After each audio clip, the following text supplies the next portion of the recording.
I want to thank you for your honor for letting me be able to share my truth, along with all my fellow survivor sisters. I've been conflicted for some time now about if I should speak or not. And when this case first came to light, I was pregnant, and I couldn't handle the added stress. And so I just shoved it to the side. But now that my daughter is 6 months old, I feel that I have to do this for her. To teach her that this is not okay, that nothing about this is okay. Or what happened to me and the hundreds of other women, it's not okay. I've known Larry for most of my life, as most gymnasts did, not just because I was a patient of his, which was short-lived, but because he was the best doctor around. The one that you would go to for your injuries, the one that my friends and family went to, the only doctor who would understand how you actually got hurt. When I was 16 years old, I was referred to Larry for my injuries that I sustained while in gymnastics. Thankfully, I only saw this monster twice. The first time was like a normal doctor's visit, as it was about an ankle injury. But the next visit was for my shoulder, which I then found out my hips were out of alignment, which then made my spine and my pelvic bone out of alignment as well. And this is when Larry decided that it was medically acceptable to violate a 16-year-old girl.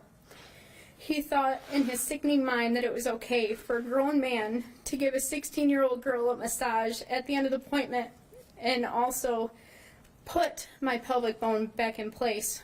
Larry was so calculated that my boyfriend that I had at the time was with me in that room, and he didn't even notice a thing. He is now a police officer.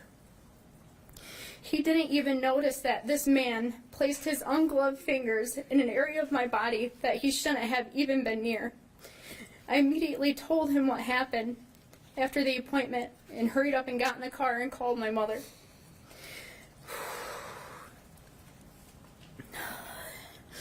I immediately told her that I was violated by Larry, but she didn't believe me because my sister had been going to him for years before I did. And she never said anything to her. So I talked it through. We talked it through together, and we figured that it was just his type of manipulation. Little did we know that the type of manipulation that he was doing was not just to my body and others, but also to all of our minds as well. After that dreadful appointment, I decided to never step foot in his office again. Because of that, I had to deal with my injuries because I sure as hell was never going to let him touch me again. I feel my own sense of guilt because I was 16 years old, and I should have stopped this monster from hurting other girls because I knew that what he did to me was wrong. But Larry was just that good at making us feel that he cared for us and our well-being, good at manipulating our minds that what he was doing was a legitimate medical treatment.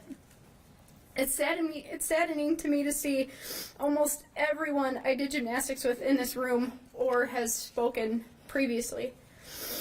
If I could, I'd like to address the defendant. You may proceed. Thank you. Why, Larry? Why did you do this to us? Why did you only do it to some of us? But we will never know the answers to those questions.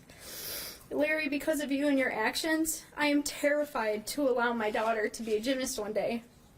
And I know she will be, because it's in our blood. Because I'll be damned if I ever let anyone hurt her and violate her the way you did me. But thankfully, you won't be around to touch her or any other girl again. With being a new mom, I couldn't ever imagine my life without my daughter in it. But look at you now, Larry. You will live now without your girls. You will never be able to watch them grow and turn into strong women. I feel for your girls, knowing what their father did to so many young women like them. You are a sick man, Larry. I hope you rot in prison, because that's where you belong. And we all know what happens in prison to child molesters. Your Honor, I ask you to please give this monster the maximum sentence so then he can never hurt another human being again. The animal needs to be in his cage. Thank you.